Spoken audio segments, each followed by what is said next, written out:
La question de la déclinaison de l'objectif de zéro artificialisation nette dans les territoires est sans doute le sujet qui, depuis la promulgation de la loi climat et résilience, constitue la principale préoccupation de nos élus, quel que soit leur département et leur sensibilité politique.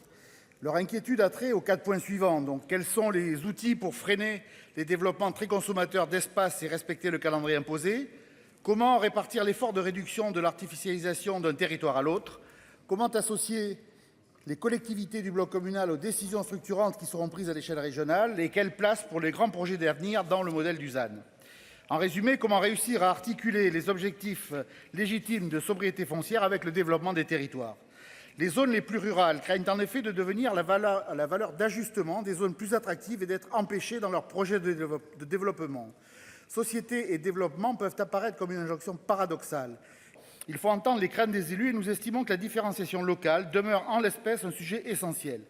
Pour y répondre, nous demandons simplement au gouvernement de la lisibilité, une concertation ascendante, une égalité de traitement entre les territoires, une implication de l'État pour les grands projets d'intérêt général et des moyens d'accompagnement. Le cadre du ZAN est perfectible et doit être précisé et complété.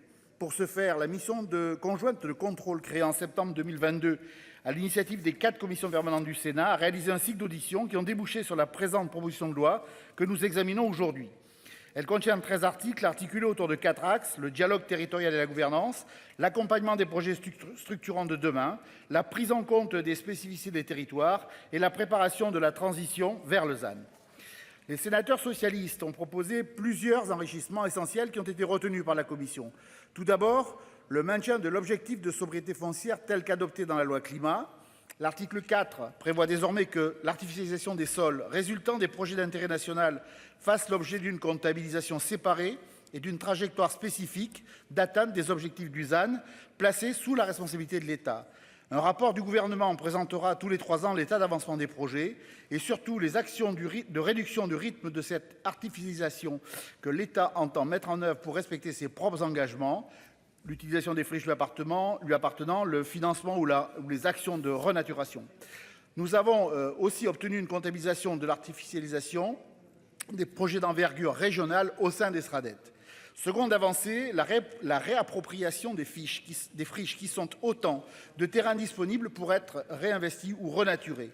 Compte tenu de l'importance des enjeux de territorialisation et de mutualisation, les territoires pourront désormais bénéficier en toute transparence d'un état exhaustif et documenté du stock disponible, des détails sur la localisation des terrains par département, sur leur nature, leur statut juridique, ainsi qu'une estimation des coûts des opérations de renaturation.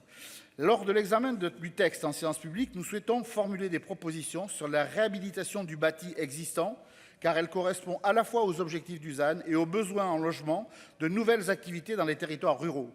Un amendement proposera des dispositions spécifiques pour les bâtiments agricoles. De même, nous proposerons un article additionnel pondérant l'artificialisation issue de projets de construction ou d'aménagement pour des opérations destinées à la réalisation de programmes comportant majoritairement des logements sociaux. Monsieur le ministre, quelques points vont devoir être réglés durant nos débats. Les modalités de mise en œuvre de la garantie rurale, le choix du rapport de compatibilité ou rapport de prise en compte aux règles de fascicule du SRADET, et enfin, dans une moindre mesure, la qualification des pelouses et jardins en terrain artificialisés ou non. Il nous faudra ensuite aborder la nécessaire suite qui s'imposera après le vote de cette loi, à savoir l'aspect fiscalité et financement, qui est, comme toujours, le sujet qui fâche le plus. Équité, efficacité et apaisement. C'est par ce triptyque que l'on peut résumer l'esprit qui a guidé nos travaux jusqu'à aboutir au texte que nous examinons aujourd'hui, fruit d'un travail sénatorial transpartisan que je tiens ici à saluer. Équité, car la lutte contre l'artificialisation des sols concerne le pays tout entier, dans la diversité de nos départements, et parce que la conciliation entre la sobriété foncière et le développement territorial est un enjeu collectif. Il convient donc que l'effort à mener soit également réparti sur l'ensemble du territoire, sans discrimination ni désavantage. Cela signifie par exemple reconnaître les réductions déjà engagées par les collectivités lors des précédents objectifs, ce que ce texte propose. Efficacité, car la demande principale des élus et des collectivités dont nous sommes ici les porte-voix, c'est d'être bien informés pour bien avancer. Les élus comprendront d'autant plus l'objectif du ZAN s'ils sont réellement associés et si du temps leur est donné pour s'approprier sa mise en place, en leur permettant d'avoir des délais suffisants pour modifier les documents d'urbanisme notamment. Car en l'espèce, les chiffres sont clairs. 3/4 des élus interrogés en juillet 2022 admettaient être insuffisamment informés sur le ZAN. Laisser un an de plus au dialogue territorial, c'est l'assurance d'une plus juste compréhension, d'une plus juste appropriation et donc d'une meilleure application du dispositif. Et pour cela, il faut des outils précis et maniables. Je citerai pêle-mêle la conférence régionale de gouvernance, le droit de proposition des communes et EPCI pour la mutualisation de projets, le droit de préemption ou encore l'obtention de données fiables sur l'artificialisation. Je pense aussi à l'inclusion dans la liste des projets d'ampleur nationale ou européenne et d'intérêt général majeur, des projets relevant d'une concession de service public de l'État notamment. Apaisement enfin, pour que l'acceptabilité de la lutte contre l'artificialisation, par exemple, des acteurs locaux soit la plus grande possible. En cela, la logique décentralisatrice qui traverse le texte est un marqueur important, de même que la considération des spécificités des territoires. À ce titre, je voudrais brièvement insister sur 3 enjeux: la garantie rurale, les spécificités des zones de montagne et littorales et la situation des exploitations agricoles. Les discussions engagées depuis plusieurs mois ont permis d'aboutir à la création d'une garantie rurale, offrant ainsi aux petites communes des perspectives de développement. Assurer à chaque commune une surface minimale de développement communal d'1 hectare est une réponse concrète aux besoins des élus d'y voir plus clair dans l'effort de réduction et de l'artificialisation. Cette garantie est particulièrement nécessaire pour les communes rurales qui s'appuient sur le règlement national d'urbanisme ou leur carte communale. Elle est d'une condition essentielle pour leur avenir, pour y maintenir nos jeunes ou les attirer pour préserver notamment nos écoles. Ainsi, privées de la garantie rurale, les communes hors RNU, comme vous le proposez, monsieur le ministre, reviendraient notamment à exclure 821 communes de montagne de ce dispositif. C'est intenable et ce serait une répartition territoriale inéquitable, alors que j'invoquerai justement l'équité comme principe fondateur de ce texte.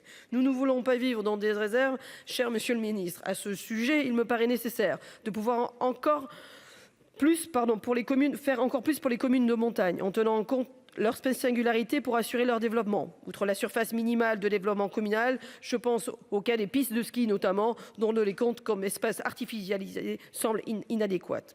Je terminerai en évoquant la situation des exploitations agricoles. Nous souhaitons d'une part que le changement de destination des bâtiments agricoles, sans création de surface nouvelle, ne soit pas considéré comme une nouvelle artificialisation. L'objectif est bien de favoriser la réhabilitation du bâti existant pour répondre à des besoins de logement ou pour des nouvelles activités dans les territoires ruraux. D'autre part, il est essentiel qu'une surface occupée par les constructions, installations et aménagements nécessaires à une exploitation agricole ne soit pas comptabilisée dans la surface artificialisée. Les enjeux du changement climatique, du bien-être animal, de l'attractivité de la profession impliquent que de nouvelles structures puissent voir le jour sans que cette mesure ne pénalise nos agriculteurs. Équité, efficacité, apaisement, je souhaite que nous poursuivons nos débats dans ce sens, avec cet élan, au service de nos communes et de leurs élus qui attendent de nous un esprit de responsabilité.